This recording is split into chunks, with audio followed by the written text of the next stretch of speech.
ओम सर्वमंगल मांगल्ये शिवे सर्वार्थसाधिके शरण्ये त्र्यंबके गौरी नारायणी नमोस्तुते। ओम श्रीमद्देव्यै नमः।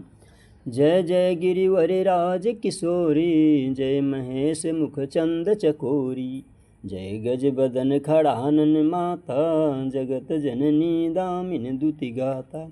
इस चौपाई का अर्थ होता है कि हे पर्वतराज हिमालय की पुत्री, आपकी जय हो, जय हो। हे भगवान शिव के मुख रूपी चंद्रमा की चकोरी, आपकी जय हो। हे हाथी के मुख वाले गणपत जी और छह मुख वाले कार्तिकेय भगवान जी की माता, आपकी जय हो। हे जगत जननी, हे बिजली की सी कांति वाले शरीर वाली, आपकी जय हो। नहीं तव आदि मध्य अवसाना, अमित प्रभाव वेदु नहीं जाना। भव भव विभव पराभव कारिन, अविश्व विमोहन सोवश बिहारिन। इस चौपाई का अर्थ होता है कि आपका आदि मध्य और अंत नहीं है। आपके असीमित प्रभाव को तो वेद भी नहीं जानते। हे माँ, आपकी इस संसार को उत्पन्न कर, पालन और नष्ट करती हैं।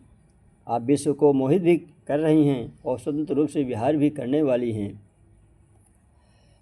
पति देवता श्रुतिय महु, मातु प्रथम तव रेख। महिमा अमित न सकहीं कही, साहस शारदा शेष। इस दोहे का अर्थ होता है कि हे माँ, पति को देवता मानने वाली स्त्रियों में आप प्रथम हैं।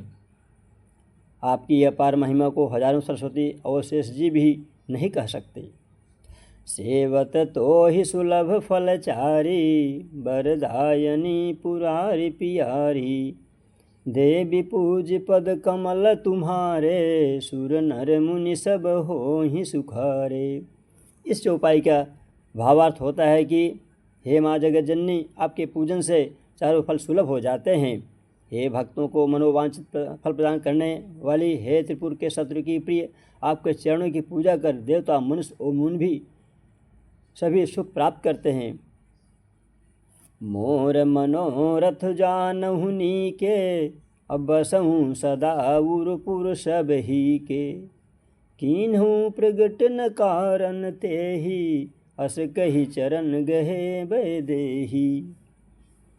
इस चौपाई का अर्थ होता है कि मेरी मनोकामना को आप जानती हैं, क्योंकि आप सदा सबके हृदय में निवास करती हैं। इसी कारण मैंने उसको प्रकट नहीं किया। ऐसा कहते हुए माता जानकी जी ने उनके चरणों को पकड़ लिया। विनय प्रेम बस भई भवानी, खसिय माल मूर्ति मुस्कानी। सादर श्रिय प्रसाद सिर धरेऊ, बोली गौरी हर सुहिय भरेऊ। इस चौपाई का अर्थ होता है कि हे माँ भवानी, सीता माता के विनय और प्रेम को देखकर उनके बस में हो गई। उनके कंठ में धन की माला खिसक गई और मूर्ति मुस्काने लगी।